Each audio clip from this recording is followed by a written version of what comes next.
Hello, good morning, good afternoon, good evening, wherever in the world you may be. This is Sandeep Unnithan of Chakra News in conversation with my friend Lieutenant General P.R. Shankar of Gunners Shot. Our interesting collaboration continues, and this week we are going to be talking about a big development that's going to unfold in New Delhi in the next couple of days.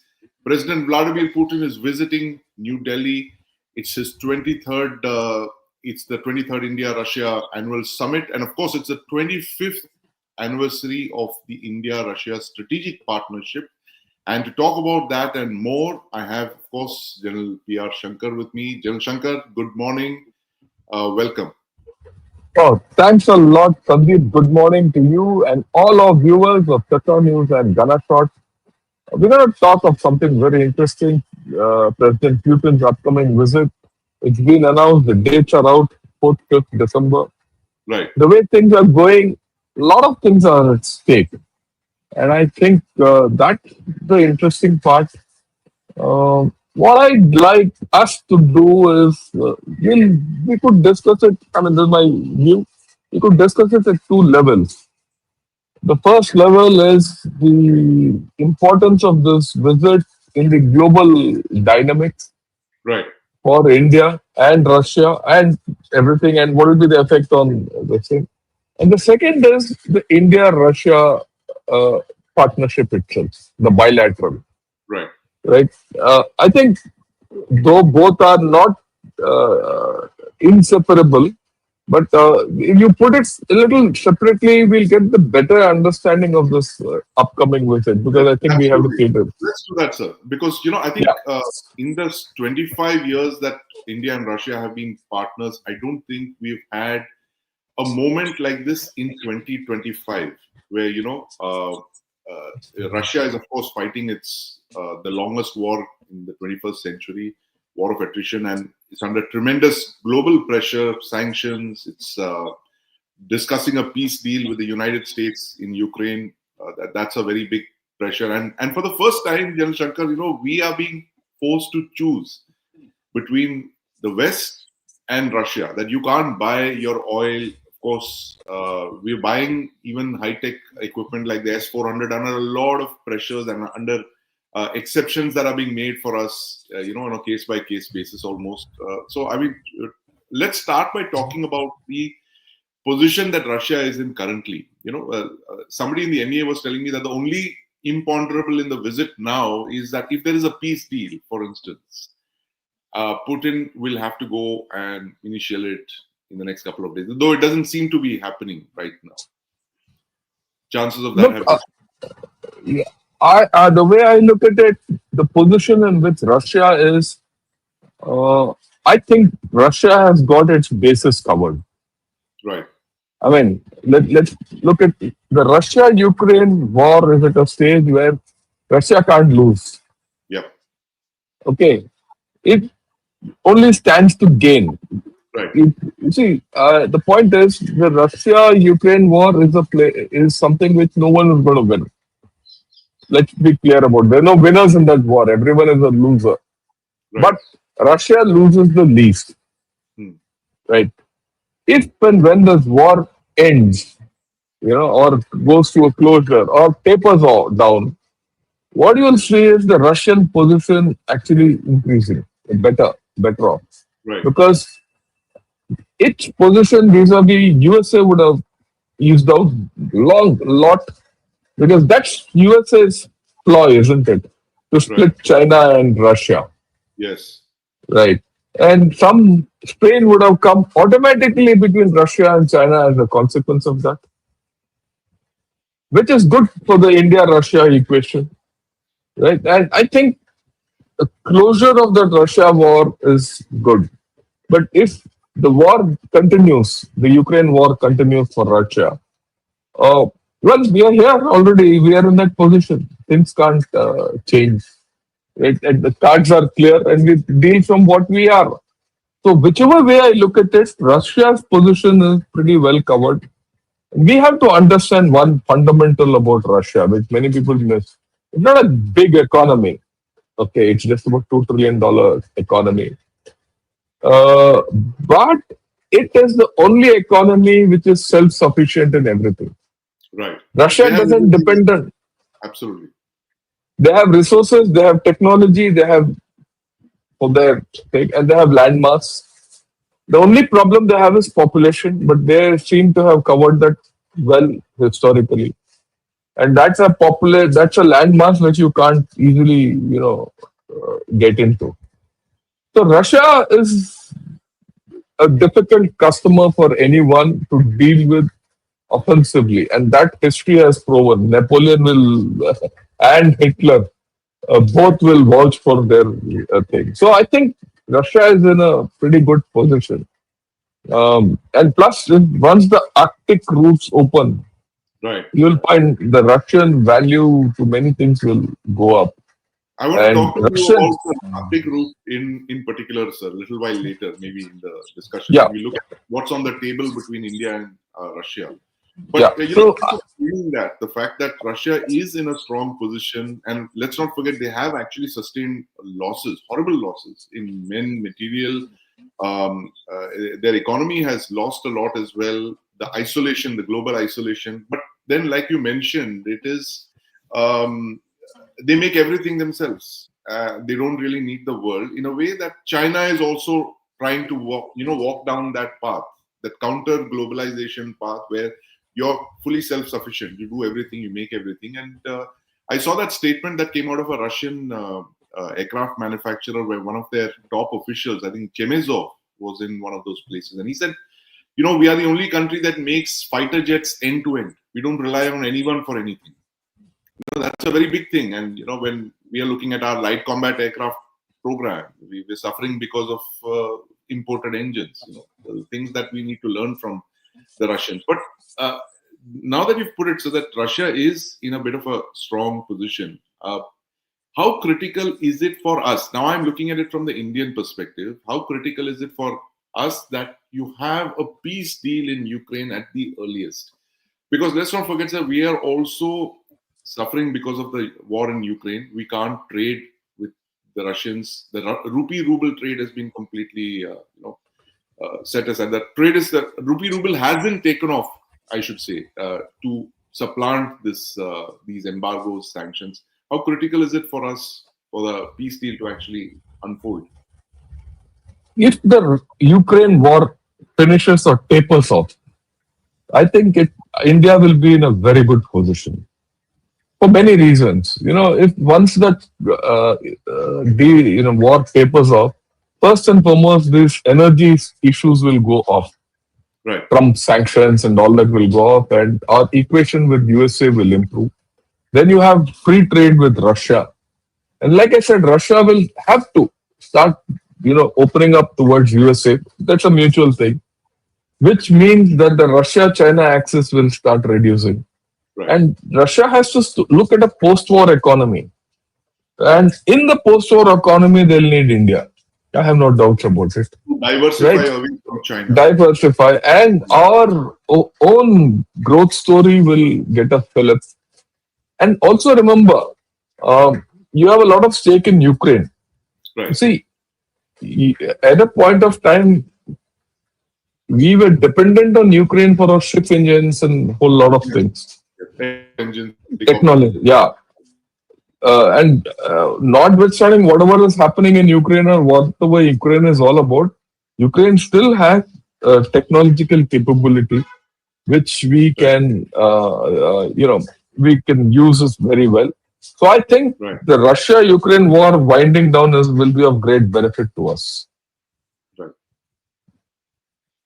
Right? But then, how do you want to take it forward from here? Yeah, so that's very clear. So that the fact that Russia-Ukraine war winding down is very critical for India and Russia because we are under a lot of pressure there.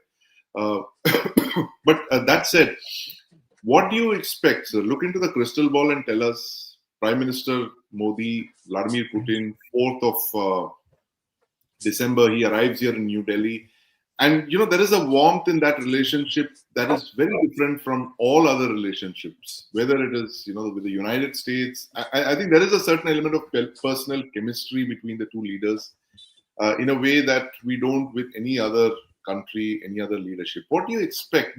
Are there going to be any surprises? We know the usual stuff, and we'll come to that a while later. Arctic cooperation, the S-400. I know a lot of our viewers want to know more about the S-400 and the S-500 and the Su-57. But do you expect anything beyond all of this? Like in the 25th year of India-Russia, the relationship, you see this being taken to the next level somehow in terms of agreements, security agreements? Look, this visit is important for Russia on many counts. I mean, don't look at it from just the agreements between Su-57 or those things. Of course, yes. S-400 and all that. Look, for Russia, it's a great political achievement. Remember, Mr. Putin is still under sanction for getting a writ warrant is out and all that. While he could go to China, he could go to USA. The third country he's coming to is India. So politically, coming to India gives him that kind of a huge fillip, okay, which is important for Russia. And you have supported Russia in UN. Remember this. It's a huge payback for the time when USSR supported India going back to 71 and from there. So there's a huge pro quid quo in this whole story. So in some manner, we are on equal footing, right? And you bailed Russia out during the Ukraine war by energy. Of course, you benefited, but if you didn't, then Russia would have been in a pickle. Right. So I think overall, this relationship has reached a plateau, but it's an important plateau. Right. And it's important that we remain at that plateau, right? This relationship is important to balance geopolitics also. Right. It's important for Russia. I'm looking at it from the Russian viewpoint. It's important for Russia because it enables Russia to build a hedge against. Look at this. This is the thing. This cartoon is by a Chinese and it came out 2 years back and I've not let it go at all. The 4 big powers of the world as per the Chinese, and this came long back. I keep showing it, right? Are these 4? I can't make out. I can see Prime Minister Modi, Trump, Putin. Xi Jinping is very, that's Putin, is it? It doesn't look like. It doesn't look like, but that's that cartoonist has put it. Yeah. This is Putin, Xi Jinping, Trump, and this thing. In fact, the original cartoon had Biden. This is of the Biden era, right? Right. But then what I did? I converted this into a matrix, a power matrix. A quad of sorts, yes. A quad of sorts, right? So this power chord, if you see the 4 big powers of the world at each corner, Russia and China have a lot of attraction along the diagonal. India and USA had attraction, but that's frayed. But I think that's at 50-50 today. Right. Well, the rest of the things you can make out from the arrows itself, with the equation between Russia and. You've put in these 4 countries, and you're clearly not going by GDP alone. You're looking at other comprehensive military. Yeah, you're looking at you're looking at a comprehensive thing, and that comprehensive power has come out in the power index, which is now in social media. The 5 big countries in the 5 most powerful countries in the world. As per that, the 5th is Japan, of course. Right. In this, right. And you have to understand, if you put Japan somewhere here, the matrix will change a bit. But understand, Japan is at odds with Russia and China, and it's playing out today. Right. Okay? Right. They have historical problems between Russia, China, and Japan. And between India, Japan, and USA, there's a historical alliance. Yes. So if you add that in, well, you have a geopolitical role to play. And this is something which people need to understand. And we also have to understand it in the context that Despite everything, for the second quarter, India's GDP has gone at 8.2%. That's right. Right? Yeah, very encouraging numbers. Yeah, it's more than encouraging this quarter because you went through sanctions, trade got hit with USA, uh, nothing took off with China, a lot of issues. Despite this, despite all the roadblocks which you faced, you've grown at 8.2%. You can't be ignored anymore. You can't be stopped, Right. Right. right? And today, in these four countries, which is the country you trust most? No, India, without a doubt, it's Russia. Russia, right? You don't trust China anymore. I mean, you never trusted China. You never trusted USA also historically, right? You felt that you could get into a great strategic partnership. That's been destroyed completely. The way I look at it, the strategic partnership has been destroyed, which I keep saying. So, in terms of trust, you need Russia. You have trust in Russia. So, politically and from a trust point of view, and India-Russia equation is very important. And a lot of people look at India-US-Russia equation from their perspective. I mean, we can take this off. Right? Yeah, you look at it from a third country perspective. When they deal, a third country deals with these four countries plus Japan. What is the effect? They'll say, look, I'd rather prefer to deal with Russia, India, or Japan rather than USA and China. That's the global perception today. Right. Right. So I think in that, if India and Russia are aligned, the global projection is very good, and we can feed off each other's strengths. Right. For example, uh, Myanmar. Myanmar, interestingly, has very good relations with Russia. Yes. It has right. It has good relations with us, and it has got into a good relation. I won't say good relations. It's got into a relationship with China, uncomfortable with it. So, Right. is there a case for India and Russia to talk about Myanmar? There are a lot of things in this whole story which are coming out. It's not just a matter of. So globally, there are places, the Middle East. A lot of people in the Middle East and Africa are more comfortable with India and Russia. Is there a way to leverage it?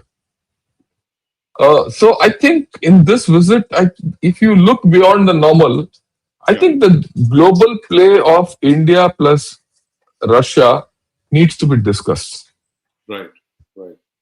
For that matter, what you can do in Africa, what you can do in the rest of Asia, right? I think if of the top 5 powers in the world, 2 are not trustworthy, right? And so people will naturally go to the other 3. And So that's an the alternative to the G2. You're basically saying a G2 alternative. alternative. And can that emerge out of this? I think that's the big thing I'd look at. Right. Interesting. So, but Russia has its own compulsions to continue. With the Chinese, they're very closely linked. They're almost the junior partner, as a lot of people are saying, with in the China-Russia relationship.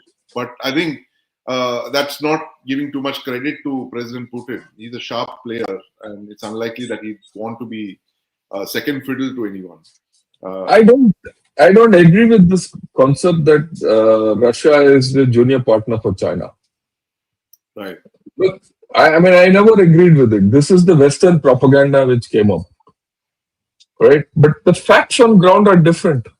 Right? Today, China is, Russia has got China on the leash. Let me put it this way. Because energy-wise, China is dependent on Russia. Technology-wise, China is dependent on Russia to a large extent. And then, of course, you see, China has managed to do something which no one else has been able to do. Pry North Korea away from China. Please understand, we don't often forget the global politics and dynamics there. Today, North Korea is more aligned to Putin than China.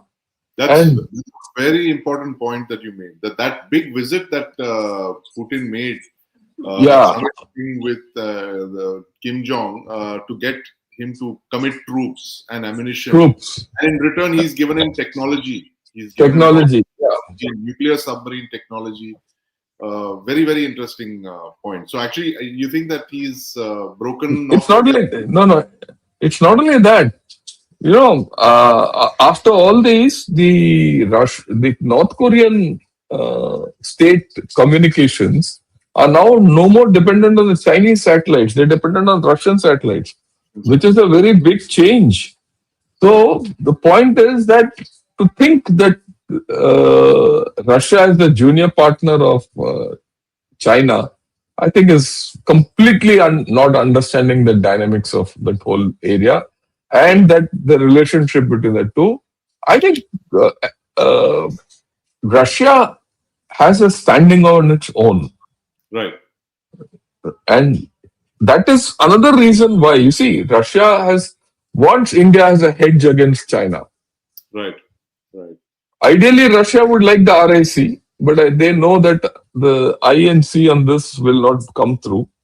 right. Right? But they would like India for that factor. So I have a different view on this.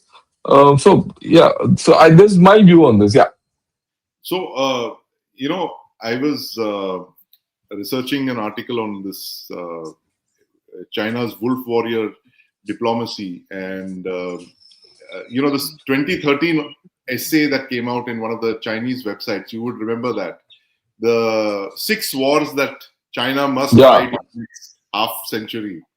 And it's very interesting that how this comes out at a time when Xi Jinping has just taken over a few months after his taking over. And I'm just going to put in those wars because it gives you a very interesting, thing of how what the Chinese are actually thinking. At least the the far right in the Chinese thing, their revanchist ideas. yeah. The revanchist idea, it included Russia, it included India, it included Taiwan, it included Japan, I'm going to post and that here. Yeah, it is. fine. And yeah, the 6 wars, and China still eyes the Trans-Manchuria area, the Trans-Amur area. It wants to reclaim Vladivostok back from Russia, and it's not lost on Russia. I mean, Yes. let me put it this: Russia knows fully well what China is up to, Right. and not only that, sometime back, a couple of months back, there was a defection from China which went to Russia. A couple got defected, and they gave out the complete Chinese plan of how China wants to break Russia through revival of Russian communism. And they wanted to break Russia into two along the Caucasus, the European Russia and the Asian Russia, with a longer aim or longer term aim of taking over, or Siberia and things like that. I mean, it's a far-fetched plan, but this plan got leaked, went to Russia, and then Russia did whatever it had to and told China in a different manner. And after that, this business of junior partner, senior partner has gone. Yeah, yep, We have that here. yeah. These are the 6 wars. I see that. The 6 wars that they must fight. War to Yeah. unify Thailand. That's the obvious one. And this came out Yeah. in 2013, right? That is underway now on the timelines as mentioned, 2020, 2025. War to recover various islands of South China Sea. That is also underway in a sense, if you understand the way they are bullying their South China Sea neighbors. Then, of course, the war to recover Southern Tibet. Southern Tibet is Arunachal Pradesh, according to them, according to the Chinese. Yeah, The war to recover Diaoyutai and the Ryukyus, that's the Senkaku Islands. That's 2040 to 45. So they're taking on Japan in 2040-45. The war to unify Outer Mongolia, 45 to 50. Outer Mongolia is the present-day country of Mongolia. And finally, the war to recover the territory seized by Russia. That is Trans-Amur. Yeah, So this is something like 600,000 square kilometers, which is an area the size of present-day Ukraine including the Donbass. This is Yeah. what planned to recover, and this is what they gave the Russian Empire in 1858. The Manchu dynasty had given them in 1850. So this is the last. So they come to Russia at the very end in 2055, 2060. Yeah, but I agree with all this thinking. But the fact is that Chinese have not succeeded in anything, and this was part of the propaganda which they put out in 2013. Right. I don't think China is capable of going to war anywhere.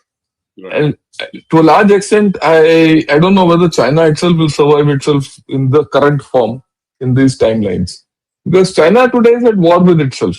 Let's not have any doubt about it. Economy and What demography combination. Economy and demography are lethal. They are the two fundamentals of any nation, right?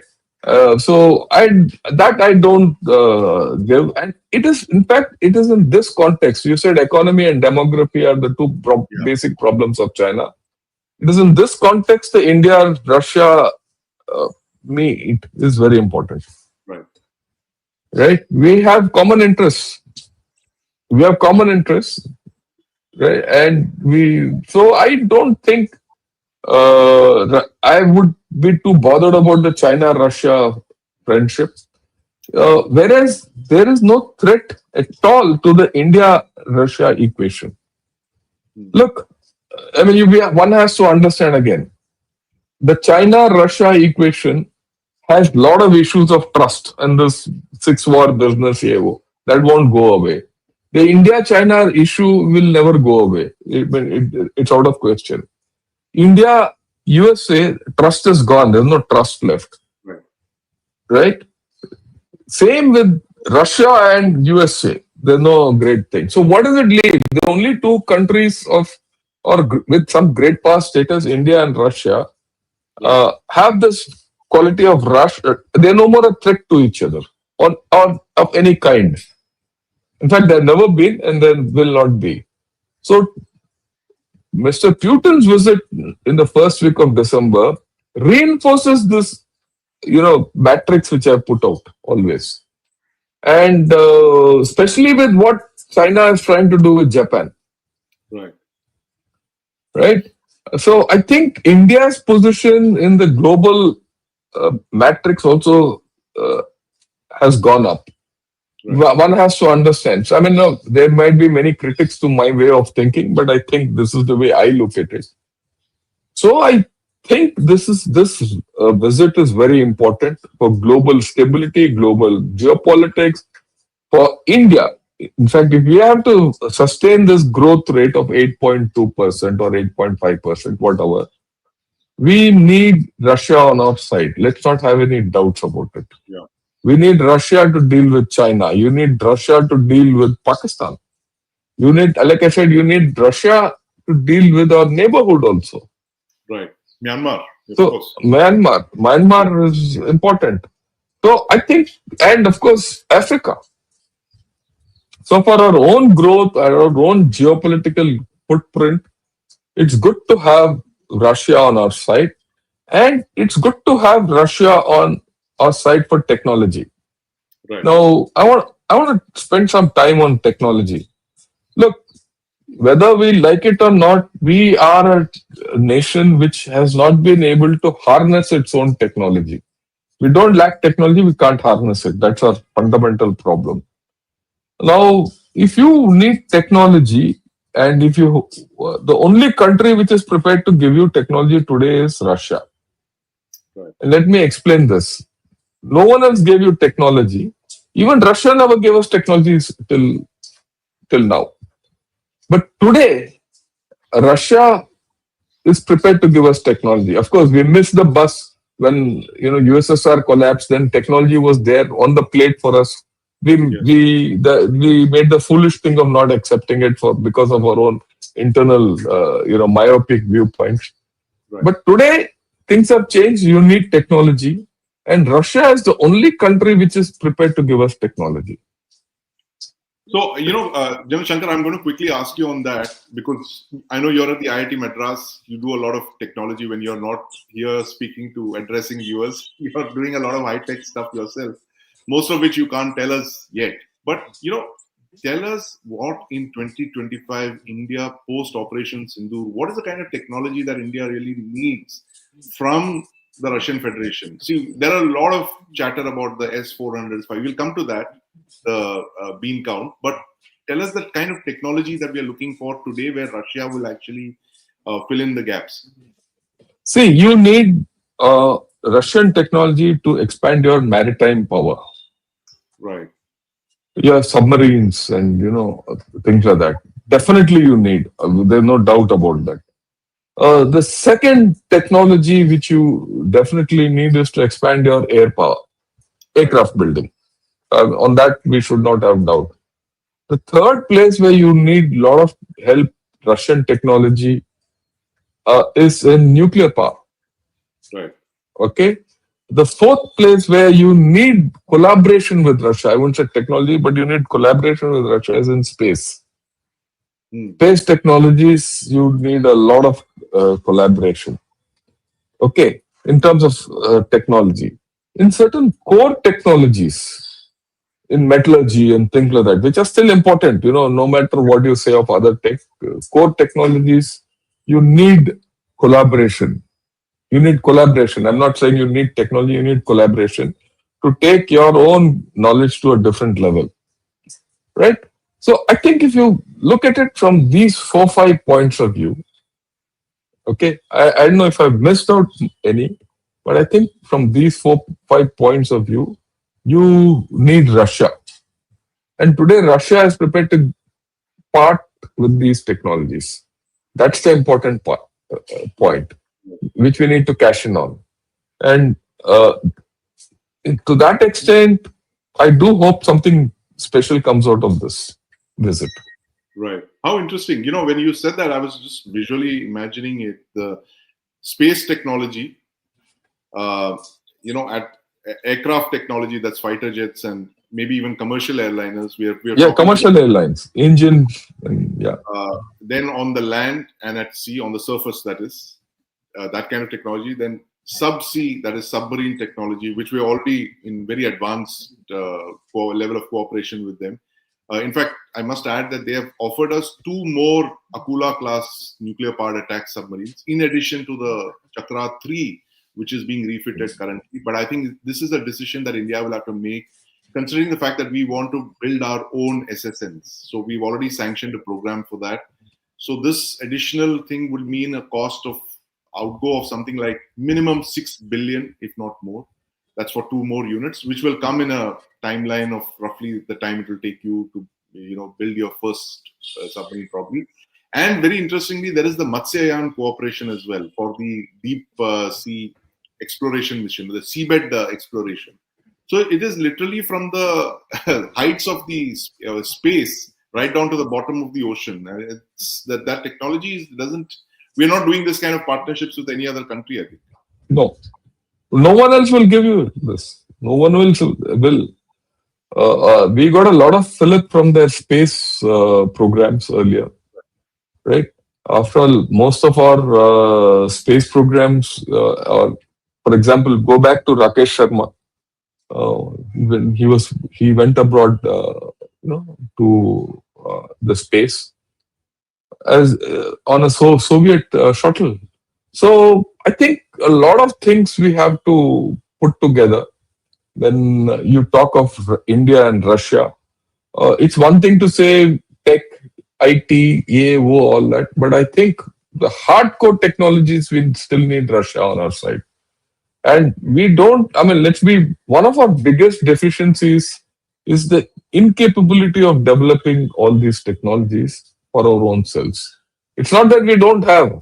We don't know how to put it together and do all that. So to that extent, I think if you go, get technology from Russia in a semi-finished form, and if with Russia you're able to, take it to the next level, I think we will be in a very good situation. Okay. So as Sandeep will join us, there are certain other things which, I mean, I think one major issue, a major issue in which India-Russia collaboration and cooperation will be of great value is energy. You see, it's one thing to say we are dependent on Russian oil and it comes cheap to us and things like that. But that story also is likely to change as we go along. Because if the Ukraine war finishes, Russia will find alternate markets, their prices will rebound, they will look at costlier things. That's okay, that's part of the thing. But what about tomorrow's technologies for energy, right? Whether you talk of even, say, I keep talking of thorium technology. That's why I said nuclear technology. So to harness thorium with us, uh, it's good to have Russia on your side, the nuclear part of it, because a lot of our nuclear capability is basically built on Russian technology if you go back into history. What about rare earths? We have adequate rare earths with us in our country. And these rare earths, the raw material is there. Now, to convert it into actual rare earths, where you can use it at scale, again, you need technology. That technology today, yeah, you can get it from Japan, fine. Uh, you might be able to get it from USA, fine. But also you need a hedge if you when you go into with Russia. So the connect between Russia and Russia and India is pretty deep. Yeah. So as Sandeep, thanks for getting back. I was explaining to everyone that we need Russia for rare earths. You need Russia for energy, and Right. especially nuclear energy. Converting our thorium reserves into practical nuclear energy to finish our thorium cycle, which is very important. And also the fact that a lot of our nuclear supply, plutonium or uranium, not plutonium, really uranium, still comes from Russia. Um, Also, remember, even USA takes uranium hexafluoride from Russia. From Russia. So do we. Yeah. So the India-Russia partnership, the bandwidth is very huge, and you can't ignore it. So Right. that's something which we need to understand. So am I looking at one big ticket announcement when Mr. Putin comes? I'm not. Right. The very I'm not. I'm looking at solidifying where we are, and I'm happy to remain at a plateau, which we are. Right? The chances of this going down are next to zero. Right. Right? Less than zero. So I'm happy with what's going to happen. It's an important milestone geopolitically that to signal to everyone, look, we have options between the two of us. Right. Right. Absolutely. Right? No, Yeah. I think that's a very good point, a fair point that you made, Shankar, about the plateauing. Firstly, apologies for that technical glitch. No, that's okay. These things happen. Yeah, no problems. But you said that it is after 1991. This is our big moment. That at a time when we had a lot of options to absorb Russian technology, we didn't for various reasons. Because I think we did not understand the kind of technology that was on offer, and we might have taken it for very critical areas like the strategic program, the nuclear submarine program. We did not do it for other areas where we thought we were a little complacent, let's put it that way, especially with fighter jet development and all that. But I wanted to ask you about this. We are in a bit of a crunch right now with the fifth generation fighter jet program. That seems to be the only area where we are a little, I wouldn't say, back, a little slow because the Chinese have taken a lead. They have fifth generation fighters. They're working on a sixth. And it's very possible that they could sell Pakistan fifth generation fighter jets as well. Where do you see us and the Russians in on this? There's a lot of talk about the Su-57 transfer of technology, setting up shop here in India, license production, full TOT. That's what they promised us, full TOT, including the engine and all of that. You think it's an offer that we must grab, or we should continue with AMCA or integrate? Look, okay, that's a fair question, but I will look at it from a different perspective, right? First and foremost, what's the relevance of all these manned aircraft in tomorrow's war? Right. Stealth, no stealth, 6th, 7th, 10th generation. Is there relevance there or not? Okay, right. I think Op Sindoor, Ukraine war, and even the Iran-Israel war has brought all these things into the Right. focus, right? What emerges is if you have adequate missile power, even if you don't have full air power, or the latest aircraft, you can do with the situation, provided you have adequate air defense. Right. So I would give more credence to the fact that India. I mean, I'm talking of specifics. I would prefer to have a greater collaboration on the S-400, 500, and that, and develop our air defense capabilities. Because if you can develop your air defense capabilities and say have the capabilities to hit off the stealth aircraft, Right. you don't need the stealth aircraft, Right. right? And you have the missile capability to offset that. Right. That's what Sindoor proved to us. That's what the Iran-Israel war proved to us. Absolutely. That's what the Russia-Ukraine war is proving to the world even now. So I'm not too worried. But at the same time, you can't rule out the requirement of the next generation of aircraft. Right. So do you need a Su-57?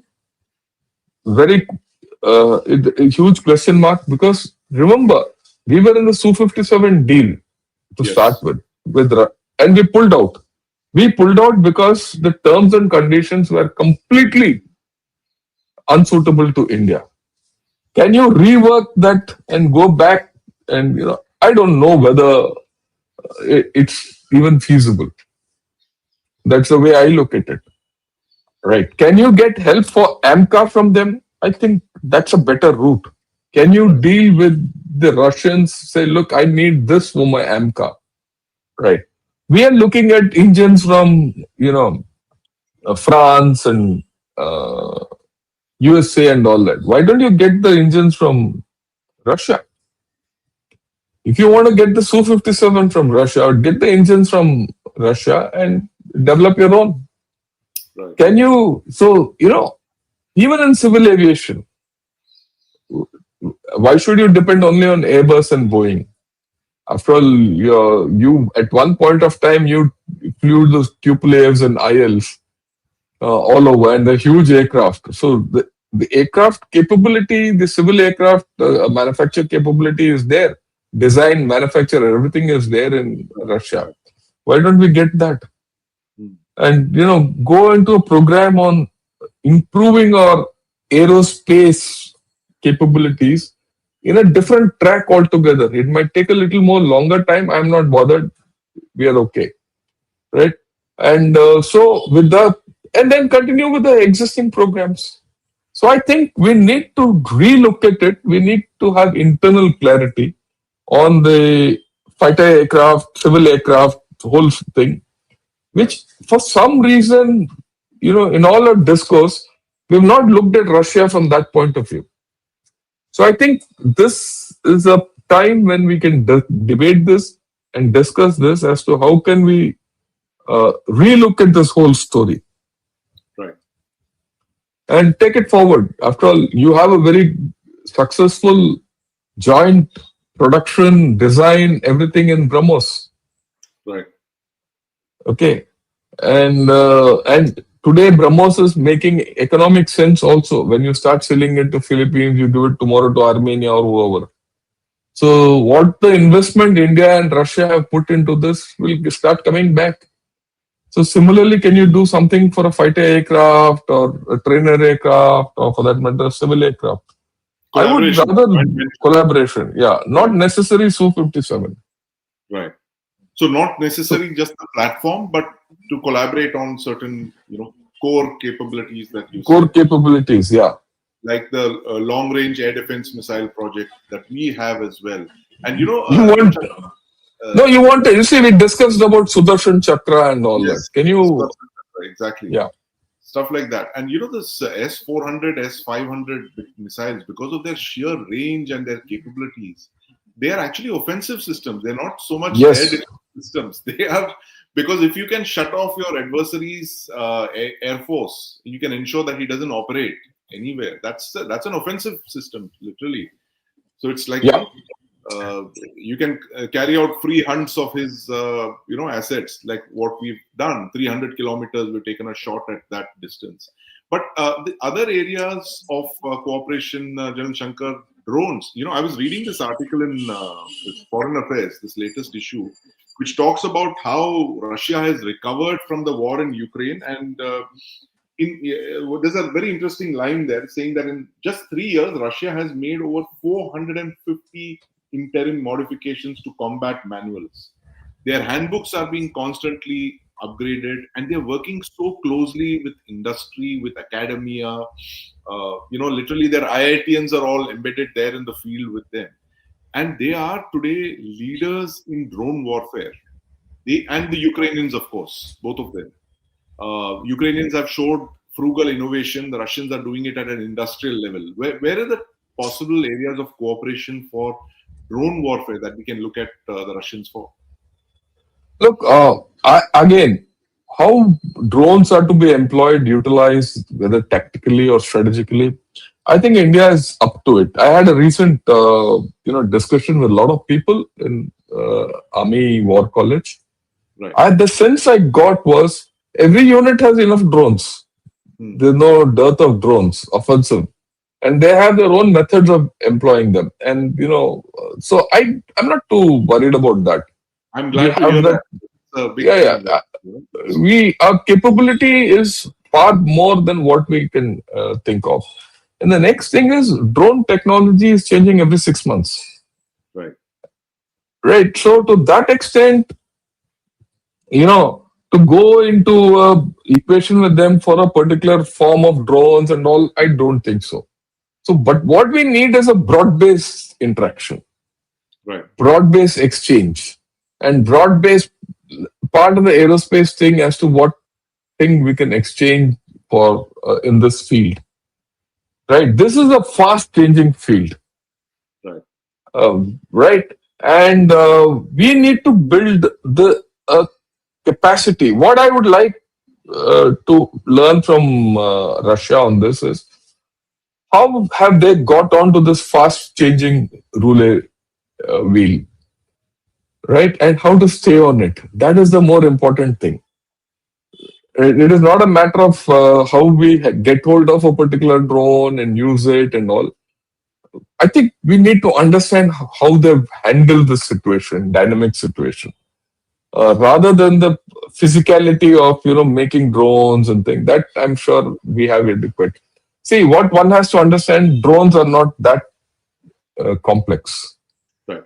They're actually very simple platforms. They're simple platforms, and they're not complex. And at the end of the day, a drone is just a platform. The more important part is what you put on it. So that payload.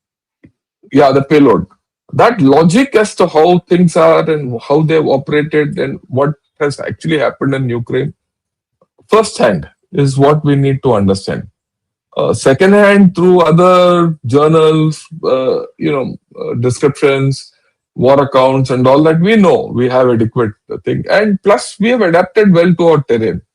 But the second thing is, the counter drone systems. How do you handle counter drone systems? Because you might have the best drones, but if you have a good counter drone system, things change. So that's something which we should do with Russia. And at this point of time, I'd say, look, this is an opportunity where if you don't look at the specifics also, get the broad ideas and then move along in your own direction. Yes. So I think this visit has a lot to offer. Militarily, it has a lot to offer from an energy perspective. It has a lot to offer from geopolitical perspective. Like I said, we've hit a plateau. Yeah. I don't know whether we can go ahead. Right? You can expand the thing, but the relationship, it's good if you can keep it at that plateau. Right. Right. Yeah. Absolutely. And of course, there are other issues like the rupee ruble trade, figuring that out. All those I will mean, get sorted out. that's right. I am There, sure those will. there are a lot of people who are basically arguing for the fact that we need to diversify beyond just energy and defense and technology. What are those new areas that you would look at with Russia? Pharmaceutical seems to be one, machinery, Yes. technology, automobiles. President Putin has praised our automobile sector, repeatedly. He said, how India makes such an array of passenger cars, and they are completely dependent on foreign suppliers for automobiles. So that's possibly one area of, cooperation, collaboration that we could look at. Yeah, there are a lot of areas. When you look at drugs, Right, pharmaceutical industry, we can. Communications, mobiles. India still remains one of the best country which makes maximum mobiles. So a right, lot of things you could send across to Russia. Agri products, yeah, right? A lot of things. So I think the scope is huge to expand, and so that it's just not a one way kind of an affair. See what India gives to Russia is scale. right, We have this capability of scale, which Russia doesn't have. Russia has niche products and energy, but what we have is scale. And right, so I think there is a lot of scope in this where I'm sure all these issues will come up in the visit. And of course, like we started the Arctic routes are something where we need yeah, a foothold on. Per se, I must also say that do you need the Arctic route? India doesn't need the Arctic route. Really speaking, why do you need the Arctic route? You don't need. But it's good to have a presence in when those lanes open up, and Russia gives you a foothold there, right, right?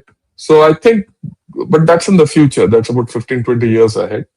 And we also need to have some cooperation in the Antarctic, right. where we have our own niche capability in the Antarctic. So I think overall, I'm looking forward to the visit. Right. Same here, Jan Shankar. I mean, there is no international visit I have, looked at so closely and waited for so eagerly as the Russian visit, simply because of the sheer scale that you mentioned and the trust. When you're built on a foundation of trust, then the sky is the limit. That plateau, Yeah, you can build skyscrapers on that plateau that you mentioned. But if you want, Jan Shankar, I think you can take some questions now. yeah, we'll let. There is Ravi who wants to know about an agreement. Attack on Russia will be regarded as an attack on India and vice versa. NATO kind of military relationship with secret I don't MOU. think that will ever come across. We'll never get to that. Because if that was there, we should have, the ongoing Russia-Ukraine war itself would have provided the base.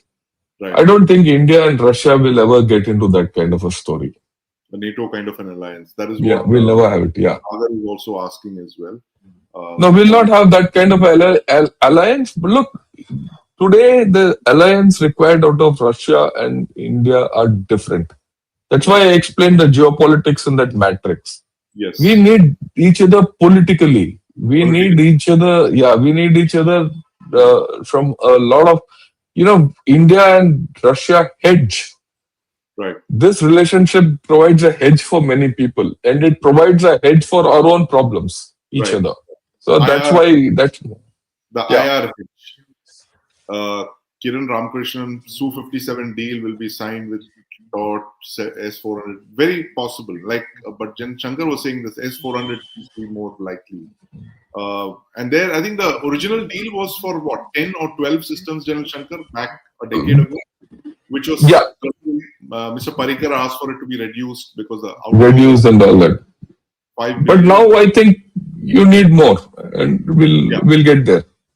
Right.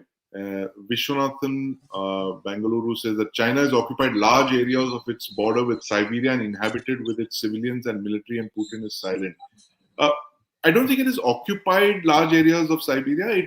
There is a large Chinese presence there simply because of population, and the Russian side of the Amur is very thinly populated. That's the difference. Yeah.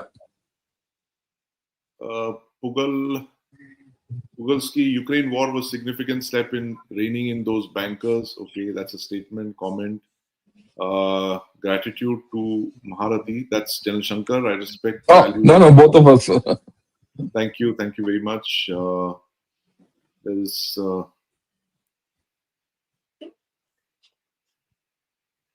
This looks like something British intelligence would put out. I don't think so. Iyengar, Mr. Vasu Iyengar has made a suggestion for a better mic. Thank you, Vasu. Thank you very much. I saw your comment when you made it. I will implement it the next Saturday when we are discussing the visit, the outcomes. Possibly that's one big thing. Next week, I promise to have that microphone to reduce the reverberation. North Korea is the Sparta of the East. It rejects everything Western, not some big player. Theological center. Well, yes. If you say so. They were clueless. Netanyahu was supposed to come after Putin, but he postponed internally. Our intuitive security apparatus is working overtime. Are they all related? Yeah, it is. This I know because I've been asking around about this. It's a fact that Prime Minister Netanyahu is to visit. That visit is being worked out between the Israeli government and the MEA, and I think we should see a timeline for that very soon. December, we were told either December or maybe even Jan. So that visit is going to happen. That's the next big international visit of a head of government. The US-China G2 is a challenge to India. How does Russia perceive the possible US-China geopolitical rapprochement? Good question. I'm sure they do it the same way as we are doing. And that's one of the things I spoke of.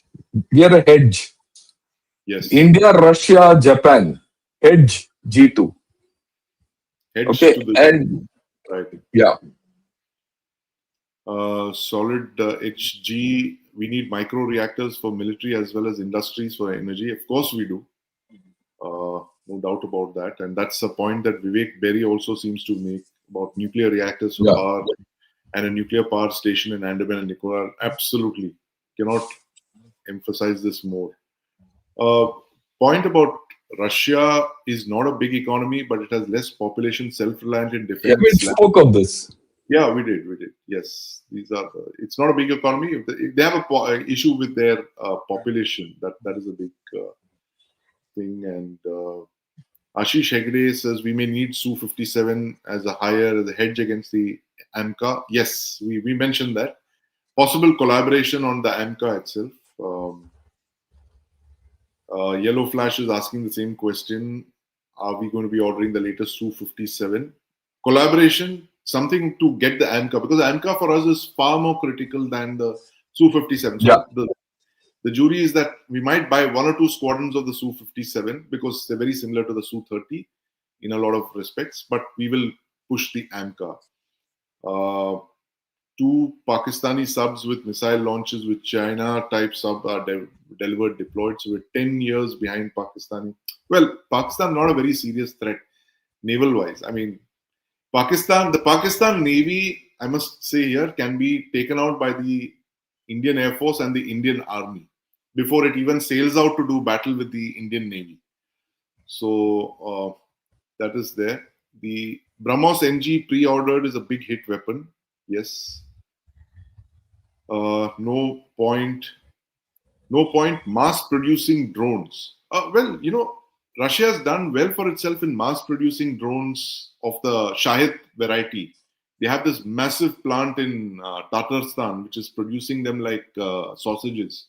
That is a technology that I could possibly look at the Russians for, this mass production scale.